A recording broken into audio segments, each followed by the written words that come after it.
Tzvi Lebetkin, new Rabbi from another planet! Please like, share, and subscribe, and ring that little bell. Ring the little bell so you're notified when new videos drop. So, can you kind of feel the fabric of the universe tearing? Can you feel something strange happening, like reality inverting? Well, actually, obviously we can. I don't know when this video is going out, but every time I record a video, right, and I know it's going out at some point in the future, I'm going to go, what kind of future is it going to go out in? I don't know. Or is there even going to be a future there? No future. What song's that? Sex Pistols one. Oh, man. Also the title of a okay new adventure novel with a okay cover. No future. Anyway, I don't know when it's going out, but who knows or dares to dream. Fine. The reason that I feel this disquiet in my soul, this strangeness, this grotesque, strange, I don't know, presence in the reality is because, as you will see in this video, I read an article from Screen Rant, and I expect it to be insanely stupid and make no point whatsoever, right? But it had a good point, and I agreed with it. I say that again. It had a good point, and I agreed with it. Now, I understand you out there may be surprised, may be shocked. I am too.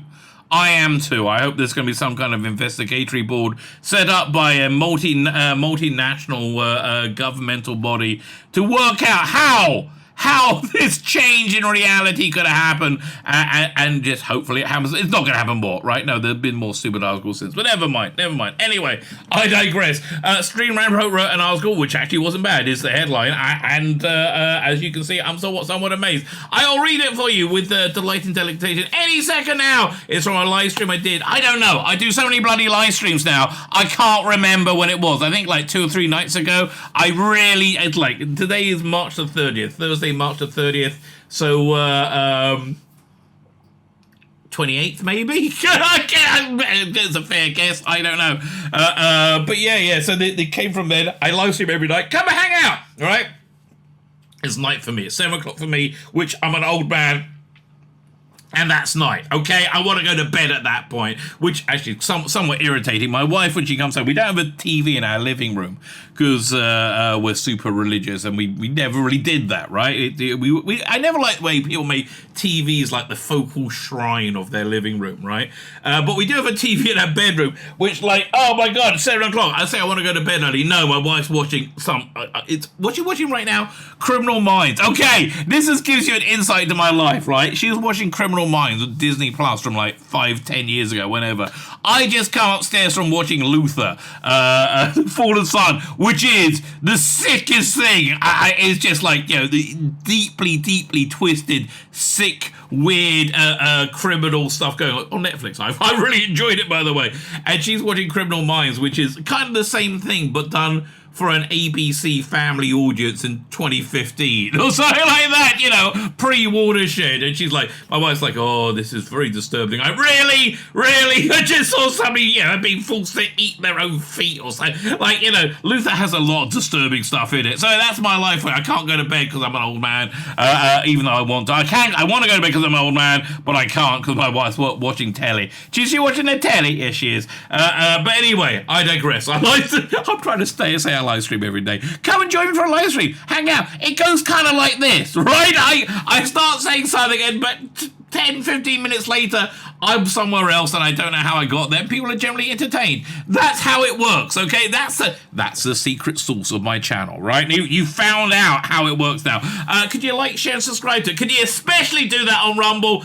If you're on Rumble, please hit the subscribe button. I mean, like, I got like 160 odd subscribers on Rumble, and I get 3 to 4 times the views of my live streams on Rumble than I do on YouTube. So, man, if I can build up my Rumble audience, well, I have built up my Rumble subscribe base, I think that'll be good news. Right, so like, share, subscribe, comment, Rumble, look in the video notes, you have my Substack, my email newsletter, which at one point in the future, hopefully, because I've already paid for it. Like, you got to pay for this stuff, like this AI voice generator. We're going to get Colin Baker reading Millennial Rights, and I just want to hear it. Listen, Big Finish, if you're listening, which I know they're not opposed to this AI stuff, right? I have, inside sources. But look, you got all that Sylvester McCoy stuff, like raw dialogue recorded, like hundreds of hours of it. It's going to be so freakishly easy for you to make a AI deepfake voice clone of Sylvester McCoy. Read the new Avengers, man. Like, yes, and that way he makes money out of it, you make money out of it, and I feel I get this this era of Doctor Who won't be lost, right? So I feel good as well. It's a win for everybody. Plus, it's good, right? Plus, it's good, and it'll be great, and relatively easy to do. How easy to do? Even a schmuck like me could do it. So that's what's going to happen. Hey, like, share, subscribe, comment, Substack. Now, let me head over to me from I don't know what it is. A couple of minutes ago. Okay, let's read this. Lots of dumb stories from the Screen Rant today. A Doctor Who Monster spin-off is possible as the franchise expands. As such, format was already proven to work over 30 years ago by a different medium. Joe Russell T. Davis, what are you talking about? Has confirmed that the Doctor Who spin-offs are on the way. A report that a unit spin-off suggested that RTD is continuing the legacy of the Dark Doctor Who spin-off Torchwood, but a Monster Brave spin-off is also a distinct possibility, especially Russell Davis is trying something truly new for his second era of showrunner. Fortunately, there is precedent from monster anthologies elsewhere in Doctor Who history. Where, pray tell, right? Comic books? That's actually not a bad idea, actually. They're actually making a good point. One launch in 78. Yeah, now this is the reprint they need to do. They need to do a reprint of all the backup strips, right? Which are horribly missing here. Do I have a... One second. I think I have a bookmark of... no, dang it. Oh. No, that wasn't it. This is here. One second. Let's do Doctor Who comic strips. Doctor Who magazine comic strips. Like they're doing them in little bits and bobs right now. Is this the good page of it? Yeah. But here, reprints. Yeah. Reprints. There you go. What is this? No, that's not what I meant. The graphic novels. Oh, there you go. Yeah. Fine. So here, this is actually a really good site. This shows you the story, Doctor Who and the Iron Legion, and shows you what reprint you'll find it in, the Iron Legion, right? Collected in. Right. So most things you'll find have been collected. These are fantastic series they did of trades. Right? Basically everything, right? Nothing is missing. Crimson Hand is... Why is that over there? Oh, yeah, whatever. Oh, no, there isn't the Child of Time. Yeah, so basically everything apart from... So the Jodie stuff. This stuff needs to be collected. Will it be? I don't know. But over here, we see with the specials, like the Man in the Iron Mask. That was awesome. That's an awesome little strip where the Master uses like this ionic mask to escape, right? It was basically because the Doctor worked out because that's what he would have done. So Joe says, "What?" Says the rigger. There's an old adage like that. And Joe Grant says, "What? But great minds think alike." And goes, "No, fools seldom differ." Right? So there's lots of these little cool ones. So this all stuff could be reprinted nicely, right? Don't know why it hasn't been, right? So that's all from the specials. Okay, everything from the yearbooks. It was in the Clockwise War? What was the Clockwise War? What was that one? Was that a... here, 1 second.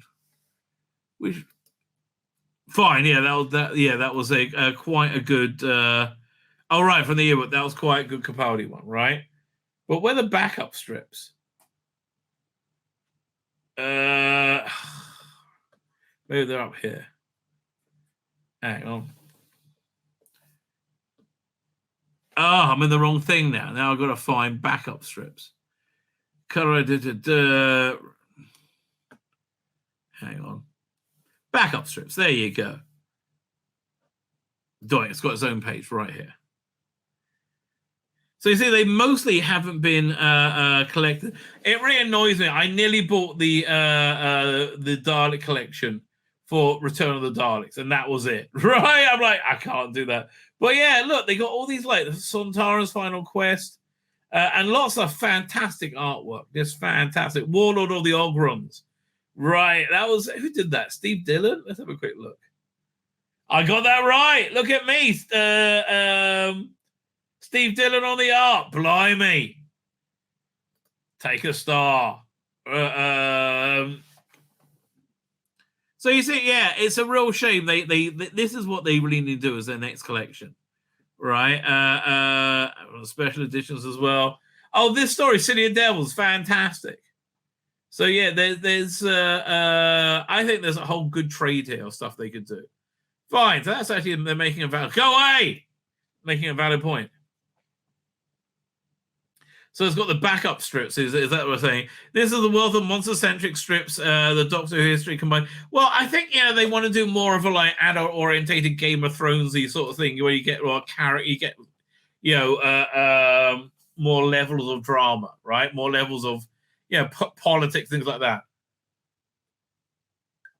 Written by the hugely influential Steve Morris, young protege Alan Moore on some very few backup strips. They feature Doctor Who Weekly introduced iconic characters like Croton. Oh yeah, Croton the Cyberman, Absalom Dak, Dalek Killer. We're never going to do an Absalom Dak series, which is a shame.